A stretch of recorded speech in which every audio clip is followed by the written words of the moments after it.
Not what we wanted to happen today. And I was privileged to watch your analysis of Eastleigh up at training on Tuesday, and what you said was you will score goals because they let goals in. What we got to do is lock it up the other end, and it's exactly what didn't happen. Didn't do it. No, we're massively disappointed to lose the game, but the manner of the way we've conceded the goals, take the refereeing decisions aside, which is something that we can't really talk about. We can't affect that. The manner we've conceded the goals have been really poor today, and ultimately that's what's cost us getting anything out of the game. And we came here to win. We're in a position to win the game. And I think that the way we've conceded, the manner we've conceded the goals has been really, really soft. That's as a team, that's a collective. If you're going to concede goals like that, you're not going to get many points in the National League. Work to be done. Yeah, one of the things you highlighted, without wishing to be disrespectful to Eastleigh or in any way, is that they were vulnerable at set pieces. We didn't score from a set piece, and they did. Well, we did. We did, and it was disallowed. We'll have to look back and see that. I don't know why he's disallowed it. We'll have to ask him that afterwards. But it looked a perfectly good goal from where we were standing. A very good finish. But no, you're right. It's an area we wanted to hurt them on, and we thought we could. And at the other end, we've got to make sure that we defend our box better. And the first goal was just really poor defending. It's a ball into the box. Someone's lost a runner, and it's a free header from 4 or 5 yards out, which again you can't give teams that sort of lift, especially when you've come here and you've silenced the crowd and you've got completely on top of the game at 2-0 up. It's a complete lapse of concentration at the back that has opened the door and let Eastleigh back in the game, because I think without us giving them the goals in the manner we have, then I think we go on and win the game comfortably, and then suddenly the crowd's up, the momentum changes, and it makes it a more difficult game than it should have been. Yeah, absolutely. A shame, because such a fantastic start. Yeah, it was a brilliant start. We came here and everything the gaffer wanted the players to do, they carried it out. We wanted to get on the front foot, show high energy. We wanted to get after Eastleigh and get the ball forward and create chances and be exciting. And we were all of those things. 2 great goals from Tav. And we really looked in the ascendancy, and we had 1 or 2 other bits after that, and Eastleigh then came into the game, as you expect. When you come away from home, you're not going to have it all your own way, and they pinned us back in and had a good spell going into half time. And it's really important we've got to not concede going into half time, and I think the manner of the goal and the timing of the goal shook us a bit, and and then, like I said, it brings them into the game and makes the game closer than it probably should have been at half time.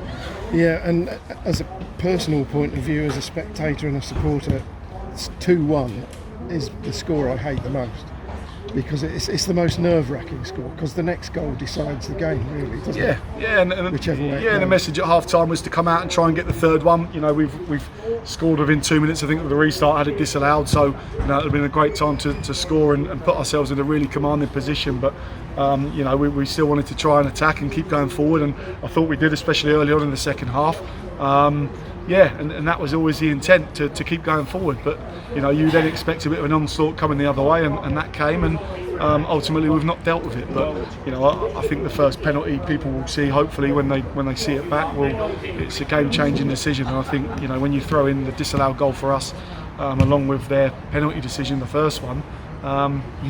Big decisions are changing games and making a huge impact in results at the moment, and that's not to excuse our performance or make excuses, but that's just the facts of the game at the moment. We feel really hard done by with both of those decisions.